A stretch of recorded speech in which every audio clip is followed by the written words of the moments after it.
राजा भोज हर दिन तैयार होकर सिंहासन पर बैठने के लिए राज दरबार पहुँचते रहे और हर दिन दिव्य सिंहासन की सुंदर पुतलियां जागृत होकर उन्हें टोकती रही।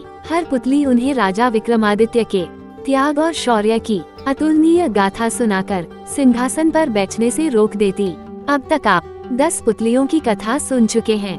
आइए आज पढ़ते हैं 11वीं पुतली त्रिलोचना की सुनाई कथा। अगले दिन राजा भोज जब दरबार में पहुँचे तो 11वीं पुतली त्रिलोचना जैसे जागृत होने के लिए तैयार ही बैठी थी। त्रिलोचना बोली, हे राजा भोज, आप प्रतिदिन इस सिंहासन पर बैठने के लिए आते हैं और राजा विक्रमादित्य की कथा सुनने के बाद लौट जाते हैं, फिर भी आपने अब तक हिम्मत नहीं हारी। राजा भोज का अभिमान अब कम हो चला था। वे विनम्रता पूर्वक बोले, हे सुंदरी, आप हमें राजा विक्रमादित्य की कौन सी कथा सुनाने वाली हैं? कृपया सुनाएं। हमारे साथ साथ नगर की प्रजा भी अपने पूर्व राजा की वीरता और त्याग से परिचित होना चाहती हैं। त्रिलोचना ने मुस्कुराकर कथा आरंभ की। हे राजन, राजा विक्रमादित्य बहुत बड़े प्रजापालक थे। उन्हें हमेशा अपनी प्रजा की सुख समृद्धि की ही चिंता सताती रहती थी। एक बार उन्होंने एक महायज्ञ करने की ठानी। असंख्य राजा महाराजाओं, पंडितों और ऋषियों को आमंत्रित किया, यहाँ तक कि देवताओं को भी उन्होंने नहीं छोड़ा। पवन देवता को उन्होंने खुद निमंत्रण देने का मन बनाया तथा समुद्र देवता को आमंत्रित करने का काम एक योग्य ब्राह्मण को सौंपा। दोनों अपने काम से विदा हुए। जब विक्रम वन में पहुँचे तो उन्होंने ध्यान करना शुरू किया ताकि पवन देव का पता ठिकाना ज्ञात हो। योग साधना से पता चला कि पवन देव आजकल सुमेरु पर्वत पर वास करते हैं। उन्होंने सोचा, अगर सुमेरु पर्वत पर पवन देवता का आह्वान किया जाए तो उनके दर्शन हो सकते हैं। उन्होंने दोनों बेतालों का स्मरण किया तो वे उपस्थित हो गए। उन्होंने उन्हें अपना उद्देश्य बताया। बेतालों ने उन्हें आनन फानन में सुमेरु पर्वत की चोटी पर पहुंचा दिया। चोटी पर इतनी तेज हवा थी कि पैर जमाना मुश्किल था। बड़े बड़े वृक्ष और चट्टान अपनी जगह से उड़कर दूर चले जा रहे थे, मगर विक्रम तनिक भी विचलित नहीं हुए। वे योग साधना में सिद्धहस्त थे, इसलिए एक जगह अचल होकर बैठ गए। बाहरी दुनिया को भूलकर पवन देव की साधना में रत हो गए।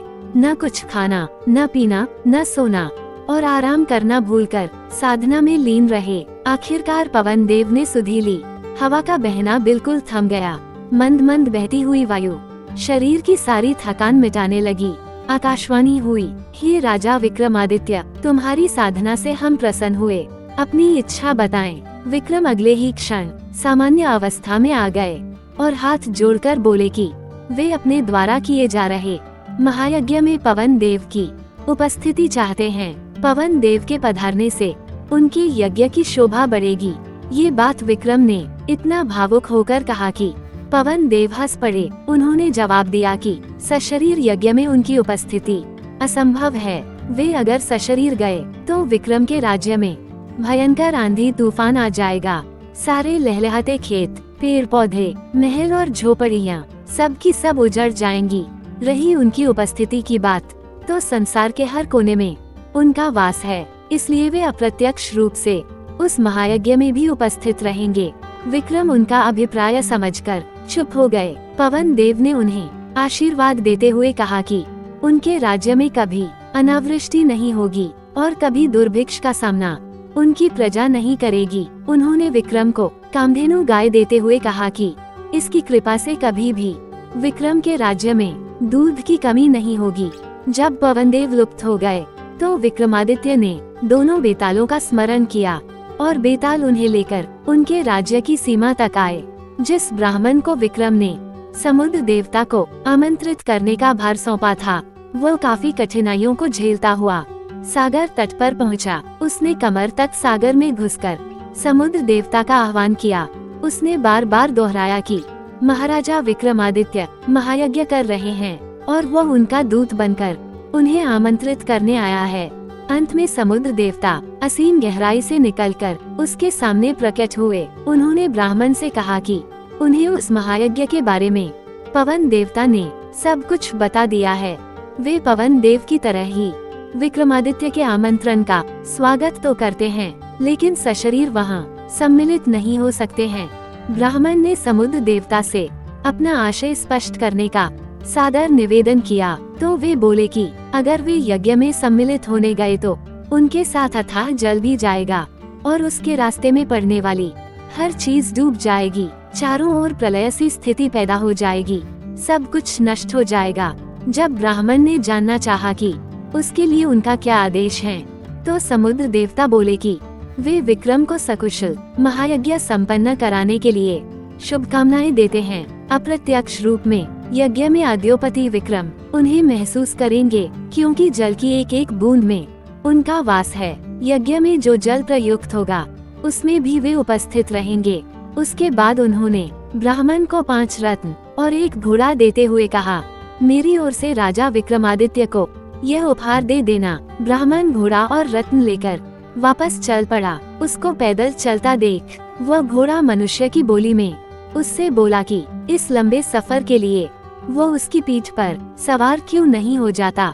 उसके ना करने पर घोड़े ने उसे समझाया कि वह राजा का दूत है, इसलिए उसके उपहार का उपयोग वो कर सकता है।